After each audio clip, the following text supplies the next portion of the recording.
All right. I'd like to thank everybody coming to the inaugural meeting of the New York Inbound Marketing Professionals Meetup. As you can see, we're going to have a little bit of networking. I want to do some introductions, have everybody introduce themselves. Then I'll do a little overview of inbound marketing as the best of my abilities. I'd like to then open up the floor and have an interaction with everybody here about what the industry needs, what kind of questions people might want to have answered. Then a couple of the co-producers of this are going to give what we call 5-minute speed talks. And then I always want to end with some sort of tip that everybody can benefit from taking back with them. And then there's more networking afterwards. All right? So let's move down. Cool. First off, I want to recognize some community members. A couple of them are not here. The first to join was Veronica Matthieson, who is a marketing veteran with over 20 years of experience in B2B marketing. So I'm glad she was the first one besides the sort of core members to join. The first to put up a discussion, Marvin, where are you? Stand up. There you go, Marvin Burke. All right, he's a beautiful design tool. All right, and he put up the first discussion. That was fabulous. And then the first to post a very useful link was Fred Sullivan in response to Rich Duchetti's question about the personal content curation and how to do it. He actually pointed out a post that Guy Kowalski wrote, giving a very detailed explanation of how he manages all that massive amount of information that he does in post. And he does it with less than one full-time person, a virtual assistant and an assistant and himself. And then he manages all that content that does, which is voluminous, through across all its social networks. So I found it extremely useful to read. So you can go to the meetup and find the link inside the discussions, or I'll be posting up the slides and you can get the link from here. All right. All right, in 5 minutes I'll tell you. My name is Joseph Franklin McElroy. Why is Franklin in there? Because there's an author named Joseph McElroy, and when I started doing SEO and reputation management, I could not beat the thousands and thousands and thousands of people that were linking to Joseph McElroy, the author. So I said, I'll just be Joseph Franklin McElroy. Of course, Joseph is because I was pretentious. My company is Corporate Performance Artist. We have been an inbound marketing agency. We started as a technology firm, an SEO firm, an inbound marketing agency. We do a lot of consulting now, technology development, and helping companies with their marketing campaigns. What I do is I am an expert in search engine optimization and community development online. I'm working with ultralight startups to help build their B2B community for startups in the energy space.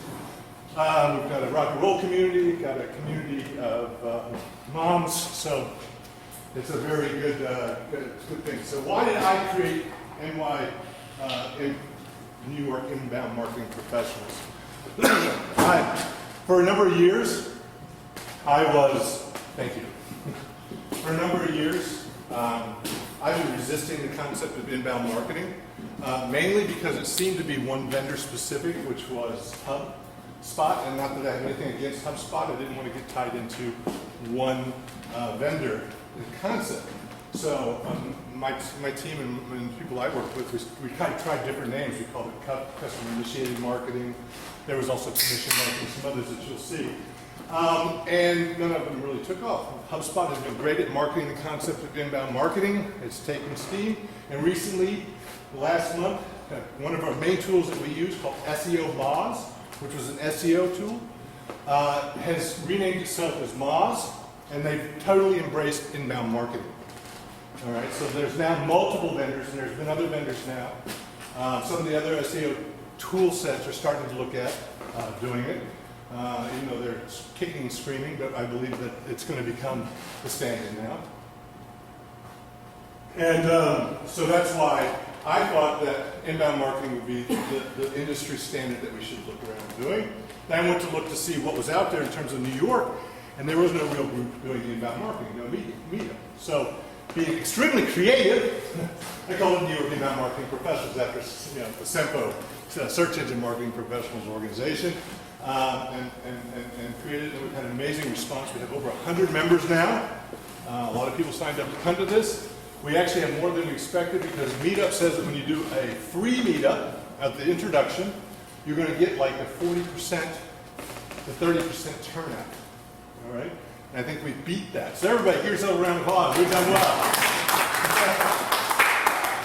So what I envisioned is we create an organization, an industry organization to help not only professionals on the agency side, but brands, individuals, small business, and nonprofits to network, to find opportunities, to learn, to understand the industry, how they can participate and benefit from the professionals within the organization, and to expand the industry in New York. And the vision I have is New York is the marketing capital of the world. Let's make it the inbound marketing capital of the world here in New York City. Next. So I want to mention a couple of the things going on here. We're going to have some background music, but not this time. This organization is called the General Society of Mechanics and Tradesmen of the City of New York. It was established in 1785 by the tradespeople of New York City.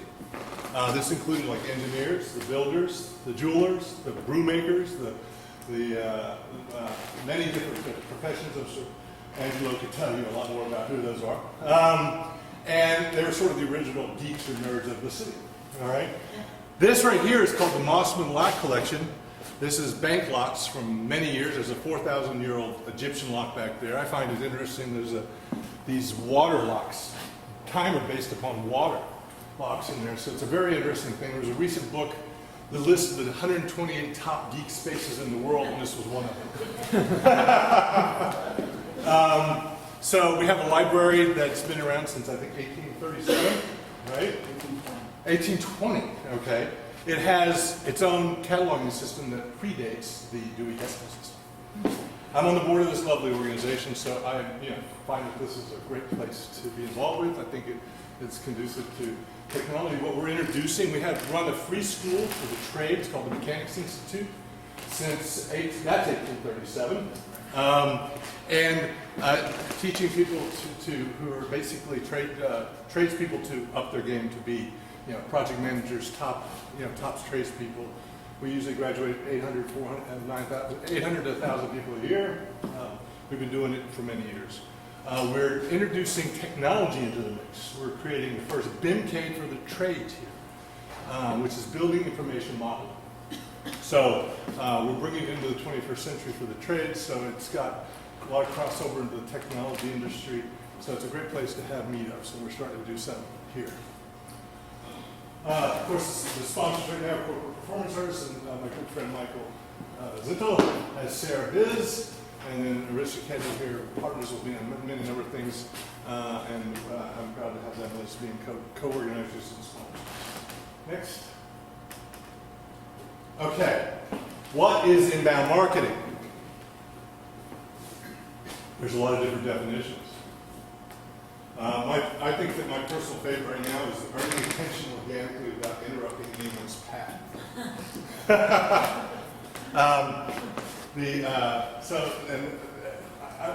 Every one of these actually touches on an aspect I'm going to bring out about inbound marketing. But this one talks about attention. This one talks about earning people's interest without buying it. This one talks about the delight and satisfaction of the process, and this is about talking about the process of people making their purchases. All these are aspects of inbound marketing. I think that these are great, and I'm not going to presume to make a better definition, but I think that they all cover various aspects of inbound marketing, and I don't think necessarily that we have the final definition of what inbound marketing is. Next. So, here is sort of to give you a picture of where the world splits. It's not necessarily as nice as this, but Moz just produced this, about what is inbound and what could be considered outbound, or now the better term is interruption marketing, which is sort of interrupting your attention versus not interrupting your attention. And so the first thing was sort of SEO. Now notice that they've added pay-per-click in here. It used to be not considered part of inbound, so there's a movable piece in terms of what kind Now, if there's any terms I'm using here, please ask me to explain them. All right. I don't want to be too over the head of anybody, and I know there's various amounts of expertise here. So please stop me when I'm talking and ask questions about what you don't understand. All right. There's a lot of different kinds of services here. I anticipate that we would actually go through over meetups and talk about all of these, all right, and different ones. So, traditional marketing was like the advertising, television, interruptions. The concept is, somebody's watching a television program, they're interrupted and watch a commercial. All right, that's interruption marketing. Okay, inbound marketing is they're watching a television program and maybe a product placement or something happens that doesn't interrupt their experience. All right, it's about having a relationship with the customer. And I think that's a key component to talk about, is the relationship with the customer. It's treating people on a one-to-one basis, all right, as opposed to some sort of mass target.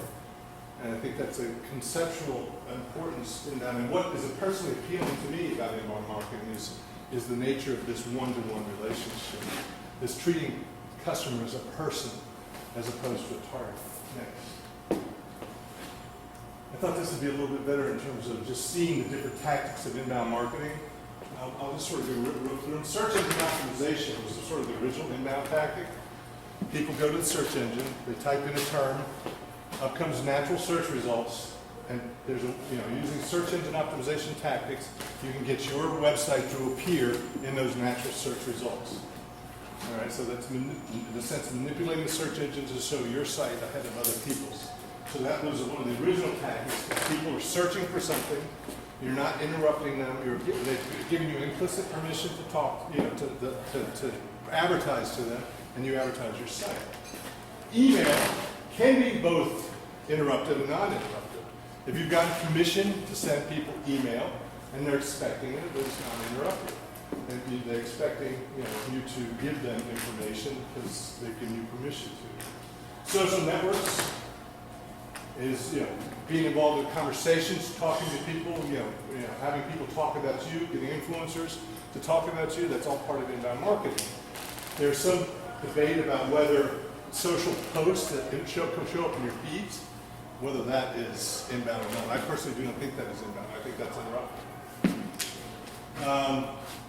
Content is a big concept in inbound marketing. Content that you give to people is a way to earn their attention. So different kinds of content could be research and white papers. You give them very detailed, in-depth information about your industry.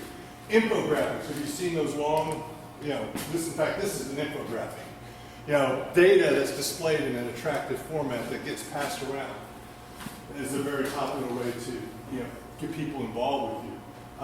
News media, public relations is especially where you're pushing out news release, pushing out news about you, creating media relationships, getting media to write about you and talking about you is a big part of inbound now. Forums where people discuss you and then being in forums and having discussions about your services, your products, what you do. Sharing documents, like I'm going to go and put the slides up on SlideShare and show it with you. All right, so then you might share it with other people, and then people will be made aware of me and my company because you're sharing the slides I made. Or be made aware of this meeting.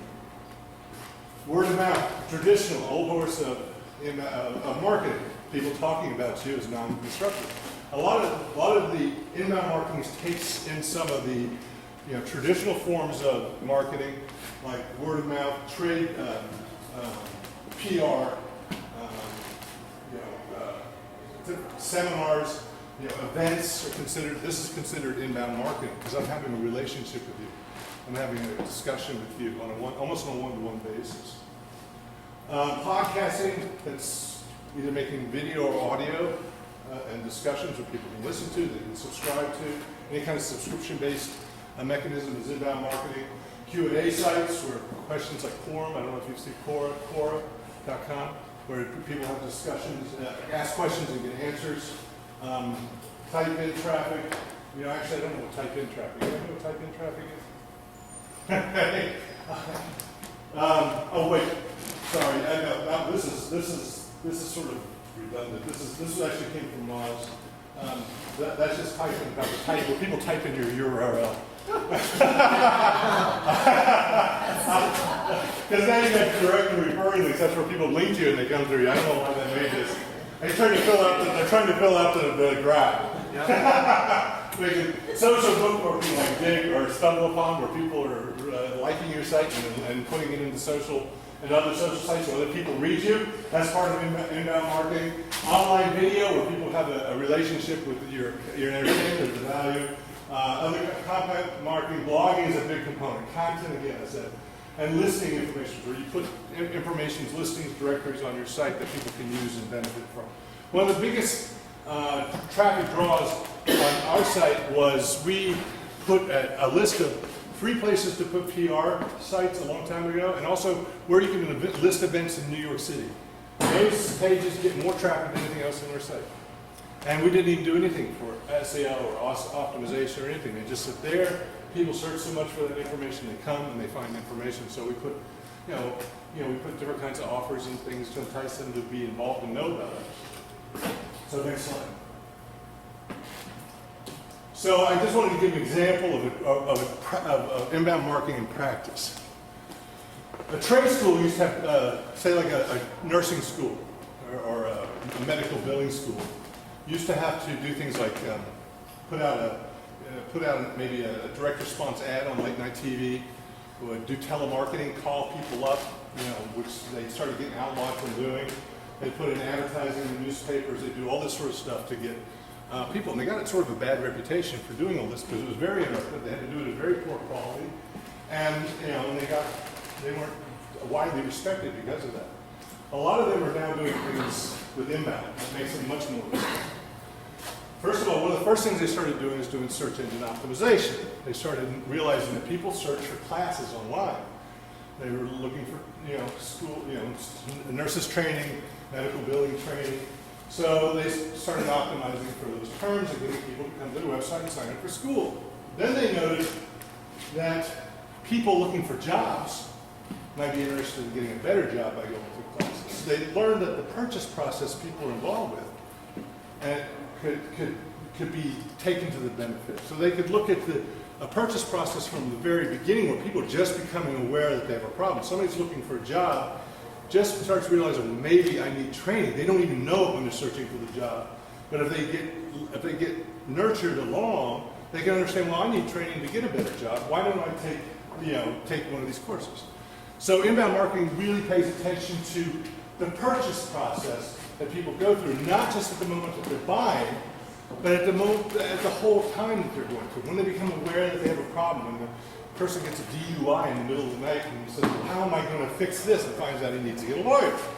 All right? It's the whole process that people, and it's very important to point out, the process includes after they buy.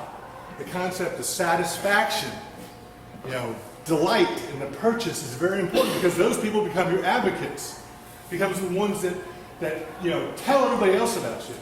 So you have to be concerned not only about the people buying at the moment, when they're not even aware they need to buy, to the point after they buy, and they're totally excited about having done business with you. So forming relationships is part of that. You form relationships and you nurture people through the whole process.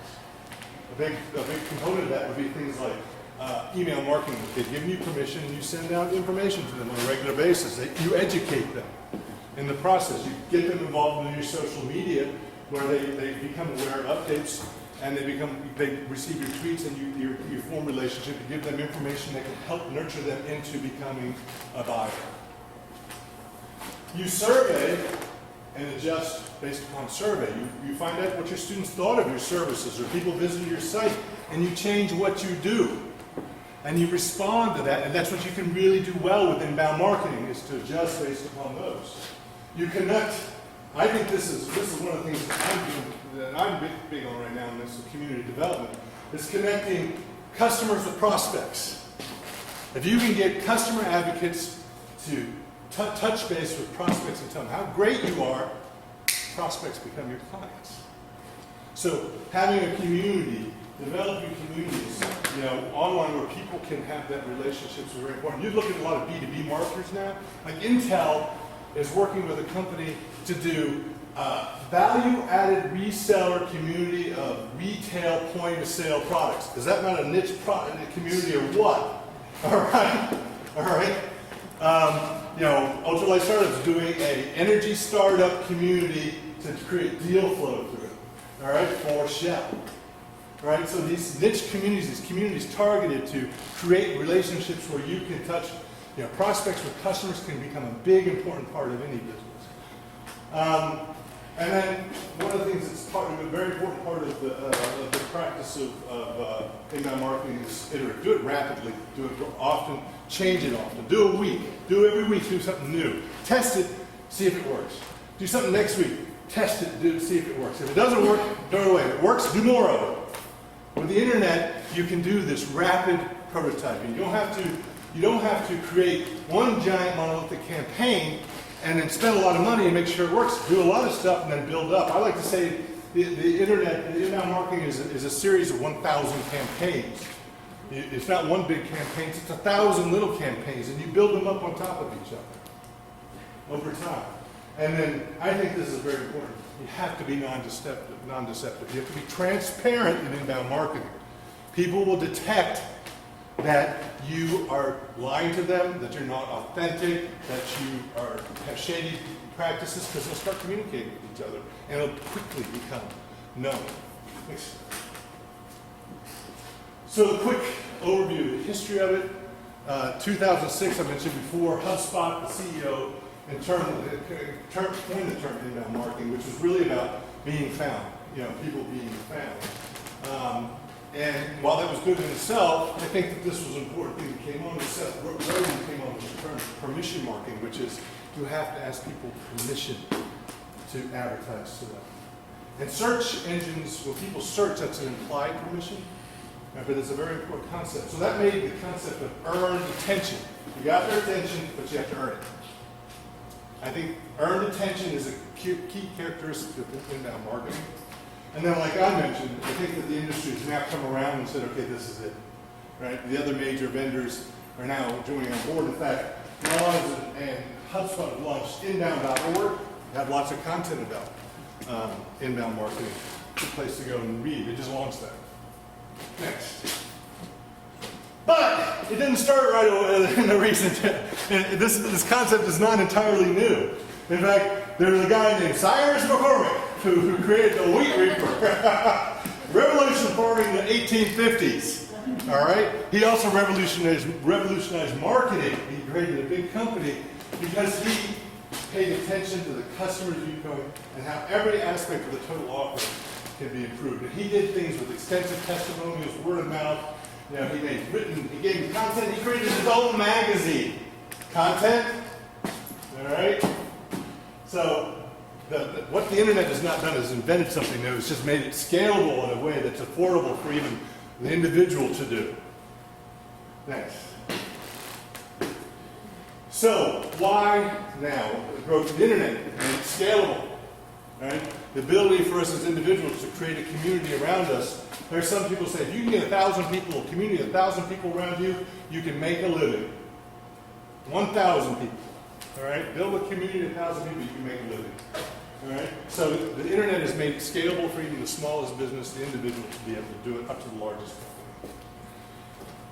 company. Why is outbound interruption marketing now being considered be replaced in some extent by inbound marketing? Is because the scarcity of attention. We're getting such an information overload that it's hard to get people's attention. And now people can TiVo through commercials. They can not listen. They can get, the satellite radio, not listen to commercials. They can bypass all this interruptive marketing. So it becomes harder to be able to present a message to people through this interruptive, because they don't want to be interrupted. They want to ignore the interruptions. They're getting much more sophisticated about it. So interruptive marketing is getting less effective. And then you've got all these channels that are occurring. The fragmentation of the media audience is becoming harder to define an audience. So you have to define a community where your audience resides, and that can be across multiple channels. Shelley Palmer, something you should all look up, who writes about media, was talking about that one of the economic factors he sees developing is conscious capitalism, which is people are creating causes, companies are creating causes and reasons to be in business with them, like Pandera is creating Pandera Cures or something like that, and Tom Shoes gives part of their money to. This is becoming more and more prevalent, and people have to understand the cause and have to be involved with the cause for it to make any sense. That means that they've got to be involved in the content. Inbound marketing is made for that. Just doing a commercial is not going to communicate that to people. And then one of the things that I'm doing in my research in community development online is this social capital. And about the year 2000, somebody wrote a book, Richard Pullman wrote a book called Bowling Alone, which has said the social capital of the United States has dramatically decreased. We were just basically disintegrating within, where people were just not having interactions with each other, not going out bowling with each other. We were all living in our own little world. More recent research, like in the last year, calling it bowling online, they said, you know what, social media is starting to make some real impact in reversing that trend. And one of the important things that I thought from this research is the concept of historical social networks. You have historical social networks from your childhood, from your schools, from places that you lived before, all over the place. The thing that we can do now that we never really could do before is maintain those historical social capitals in our social networks. You still can interact and see what people buy and like from when you were 30 years ago, 20 years ago, 10 years ago. They can still influence you, even though you're long gone and moved somewhere else. That's a new concept.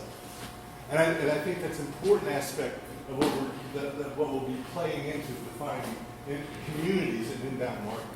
Next. Some statistics, I just throw this in because, there's a thing, 61% of global internet users now research their products online. If you read the rest, I think that we're moving along pretty good. I'll give you you can get the link from my website. There's a whole bunch of this guy put against a bunch of things and their sources, so you can find out some good statistics. Here's another good one. Inbound leads cost $20, $2 per lead. Outbound costs $44 per lead. It's cost effective. It's not free. Don't ever think that this is going to be free. That's what people try to sell that. Even SEO, free search results, is not free at all costs, but it can be much more effective in terms of how you invest your money. Next slide. So, instead of making a definition, I just came up with what I think are the characteristics of inbound marketing. Let the clever people come up with a definition. I'm not clever. It's about earned attention. People finding you and giving you permission to market to them because you've earned their attention. Paying attention to the purchase process, from awareness to satisfaction. Being involved in the community, that's where your audience is. It's not just a discrete audience. Your audience now lives in the community. Measure, test, and optimize everything. Be concerned about the satisfaction because your customers become your biggest advocate, and connecting with your prospects makes sales. And transparency, do not be deceptive. I think those are the characteristics. So, next. So, let's discuss. I'm interested in first having everybody here. I forgot to do this, so we're doing it now. Introduce yourself, all right? And tell me your name, what you do, and what interests you in inbound marketing. If you have questions, this is the time to ask the questions. And if I can't answer, there's going to be somebody usually in the audience that can. All right? So I'll start.